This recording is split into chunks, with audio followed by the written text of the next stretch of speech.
Hallelujah.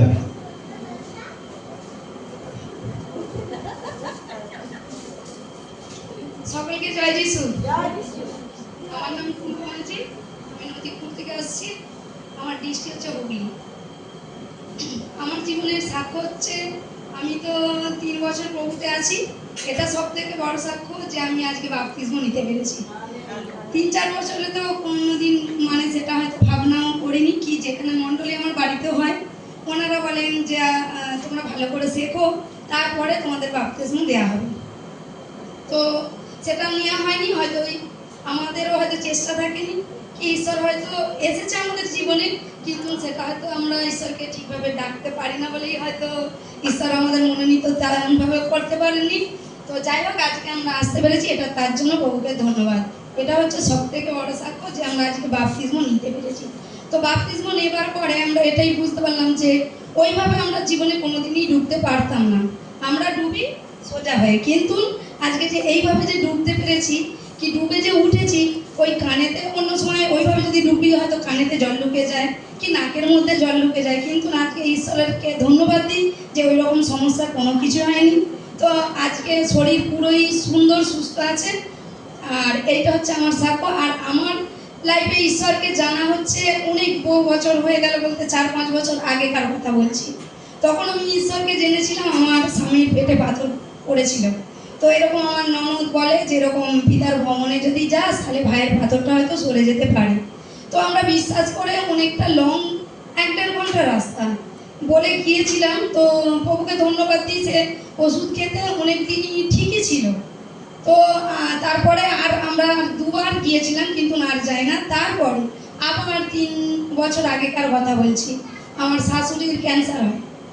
তো তখন আবার ঈশ্বরেরকে পথে আসি। তখন আমার মামি শাশুড়ি উনি আবার আমাদেরকে সুসমাচার দেন যে এরকম বাড়িতে যদি তুই মণ্ডলী করতে পারিস, কি যদি ঠিকভাবে প্রার্থনা করতে পারিস, দিদি হয়তো সুস্থ হয়ে যেতে পারে।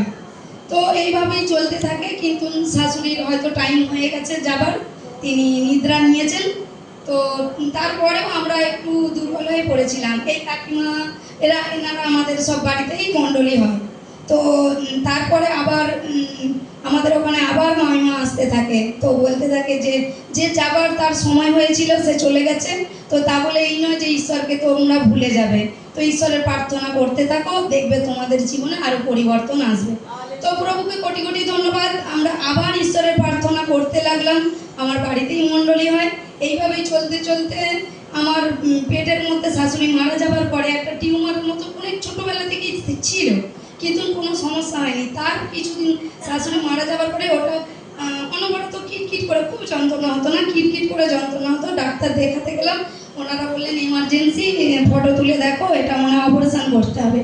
তো এটাও আমার জীবনের একটা সাক্ষ্য যে আমি বিশ্বাস করে ওই প্রভুর তেলকে লোহ বলে ওইটা লাগিয়ে, তো আমার সেই জিনিস কিন্তু অপারেশনও করতে হয় না, আমি সেটা নিয়েও এখন সুস্থই আছি। আর আবার এইভাবেই করতে করতে আমার মেয়ের বিয়ে হয়ে যায় অল্প বয়সেই। সে প্রেগনেন্ট হয়, কিন্তু প্রেগনেন্ট হবার পরে মানে প্রতিদিনই, প্রায় প্রতিদিনই তার সমস্যা হতে থাকে, পেন উঠতে থাকে, পেন উঠতে থাকে। তো প্রভুকে এটা ধন্যবাদ, প্রভু আমাদের জন্য এই পাল্লাদাবাবুকে পাঠিয়েছেন। তো পাল্লাদাবাবু সুযোগ করে দিয়েছেন আমাদের যে চৌধুরী, মানে আমাদের ওখানে মঞ্জুদির হচ্ছে মাসি। তো উনি এই পাল্লাদাবাবুর নাম্বার আমাকে দেন। তো দিতে আমি হচ্ছে ওখান থেকে প্রার্থনা নিতাম। তো আমার মেয়ে যখন প্রার্থনা নিত তখন পেন মানে অনবরতই কমে যেত আস্তে আস্তে। কিন্তু যদি না আজ ঈশ্বরের পথে থাকতাম, আমার মেয়ের যে হিসেবে প্রেগনেন্ট অবস্থায় পেন উঠতো, যদি আর জগতের মধ্যে থাকতাম হয়তো কিছু না কিছু বাইসান ওটা মিসক্যারেজ হতো। কিন্তু সেই সন্তান যে প্রভুর আসিছে, যে সন্তান হয়েছে আমার নাতনি এখন খুব সুন্দর আছে। তার হওয়ার পর থেকেও সমস্যা হতে পারত, তার ওয়েট হয়েছিল 2.5 কিলো, কিন্তু সেই সন্তানকে এখন যদি আপনারা দেখেন, সে 1 বছর 3 মাস বয়স হয়েছে, সে এত ছোটা দৌড়ানা, মানে খুবই সুন্দর আছে। প্রভুকে এটাও আমার জীবনের অনেক বড় সাক্ষ্য। আরেকটা জীবনের সাক্ষ্য হচ্ছে আমার স্বামী, তো মানে কোনো মতেই আমরা যে ঈশ্বরে প্রার্থনা করি, সে আমার স্বামী একটু ড্রিঙ্ক করে, নেশা করে। তো নেশা করে প্রচুর অশান্তি করতো, বাইবেলকে ছুঁড়ে ফেলে দিল, কিন্তু আমি প্রভুর পথ ছাড়িনি। তবু আমি প্রার্থনা করতেই থাকি। তো প্রভু এখন আশীষ করেছে, এখন আমার স্বামী খুবই ভালো আছে। আমার দেওরও খুব নেশা করতো, কিন্তু আমার দেওর মনোনীত নয়, ও জগতের এতে আছে, কিন্তু ওর মধ্য থেকেও আমরা প্রার্থনা করি। আমার দেওর এখন প্রচুর শান্ত হয়ে গেছে, সে বাড়িতে আর কোনো অশান্তি করে না। এটাও জীবনের সাক্ষ্য। এইভাবে আমার জীবনের ঈশ্বর অনেক কিছুই কার্য করিয়ে দেখিয়েছে। আর কিছু সমস্যা হলে আমরা ছোটোখাটো এই দাদাভাইকে ফোন করি, এই দাদাভাই প্রার্থনা দিলে আমরা যেন মনে হয় যে ঈশ্বর যেন ওনার কাছেই আছে। তো আবার এই মিনিট আবার আমার মেয়ে প্রেগনেন্ট হয়েছে, কিন্তু এই কিছুদিন আগে হঠাৎ পেট থেকে মানে কোমর থেকে পা পর্যন্ত যন্ত্রণা হচ্ছে। তো প্রভুকে এটাও ধন্যবাদ দিই যে হঠাৎ হয়তো এখানে আসার জন্যই শয়তান হয়তো কাজ করেছে। এতদিন ভালোই ছিল, তো হঠাৎ কেন যন্ত্রণাটা হবে। তবু দাদাভাই থেকে প্রার্থনা নিলাম। তো ডাক্তারকে তবু মানে মনের ভুল যেটা, যে গিয়ে দেখি একবার কি বলছে। তো ডাক্তারবাবু বলছে ওটা কিছুই না, ঠান্ডা থেকে। প্রভুকে এটাও লাখ লাখ কোটি কোটি ধন্যবাদ যে কোনো কিছুতেই আমাদেরকে, এটাই আমরা বিশ্বাস করি যে ঈশ্বর আমাদের প্রতি এই কর্ম এমনভাবেই করছে যে আমরা ঈশ্বরকে কোনোদিনও যেন না ভুলে যাই। আর ঈশ্বর আমরা বিশ্বাস করি, ঈশ্বর আমাদের হাত কোনোদিনই ছাড়বে না। এটাই প্রভুর কাছে অসংখ্য অসংখ্য ধন্যবাদ। হ্যাঁ, তারপরে আরেকটা অলৌকিক ঘটনা এইগুলো ঘটছে। আমরা জগতে আজকে যদি থাকি, একদিন উপোস থাকি, তারপরে দিনে গ্যাস অম্বল নিয়ে উঠতে পারি না। কিন্তু না, আমরা 42 দিন প্রার্থনা একভাবে আমরা করেছি, কিন্তু না আমাদের কোনোদিনও শরীর অসুস্থ হয়ে যায়নি। 21 দিনের প্রার্থনা তো তাই হয়েছে।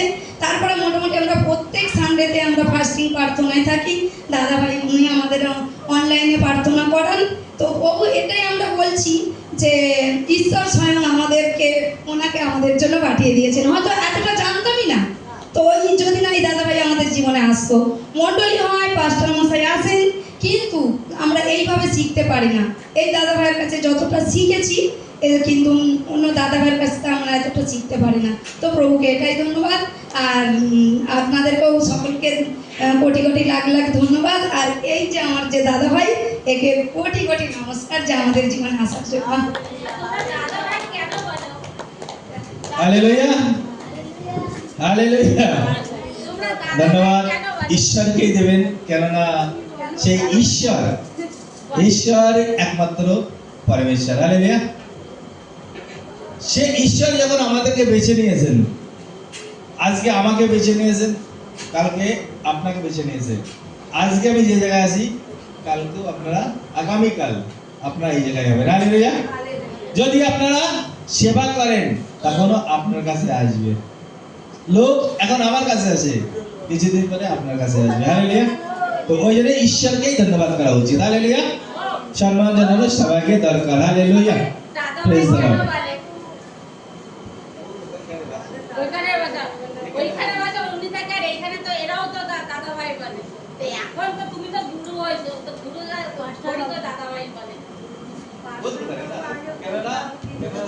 बाइबल लिखছে वो हमारा पिता है, हम सब उसके संतान हैं। गुरु एकमात्र यीशु है, हम गुरु नहीं है। वो तो है, मैं गुरु है, हम तो एक इंसान है। हालेलुया। क्योंकि आत्मिक रूप से देखें तो जो আমাদেরকে বেছে নিয়েছে শিক্ষা দেওয়ার জন্য, আমাদের শেখানোর জন্য। যেমন স্কুলে মাস্টার হয়, আজকে একটা মাস্টার, সেও একদিন তো ছাত্র ছিল না। আমি যে স্কুলে পড়তাম, নিউমন হাই স্কুলে, সেই নিউমন হাই স্কুলে যে এক সময় ছিল সে ছাত্র ছিল, কিন্তু আমরা যখন পড়েছি সেই ছাত্র ওই স্কুলের মাস্টার হয়েছে। হালেলুয়া। তা আজকে এরা ছাত্র আছে, কালকে মাস্টার হয়ে যাবে। হালেলুয়া। কেননা হবেই হবে, কেননা যিনি পরমেশ্বর বলেন, যদি আমার কাজ করো আমি তোমার কাজ করব, যদি আমার সেবা করো আমি তোমার সেবা করব। হালেলুয়া। আসুন এবার আসবেন।